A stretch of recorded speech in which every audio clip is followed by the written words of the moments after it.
Hi everyone, in this video I'm going to show you how you can take a scrolling screenshot on your Android phone.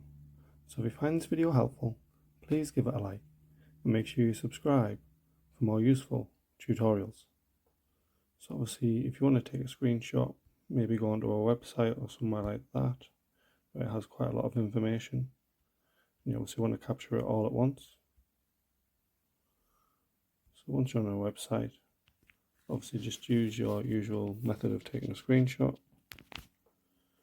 and then you should see a little arrow on the bottom left, so you just want to tap on there.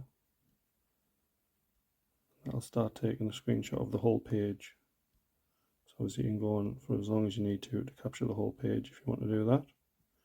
Then once you're happy with that, you can obviously just click on the photo on the left hand side, open it up wherever you wish, and then that'll show you the actual screenshot that you've taken.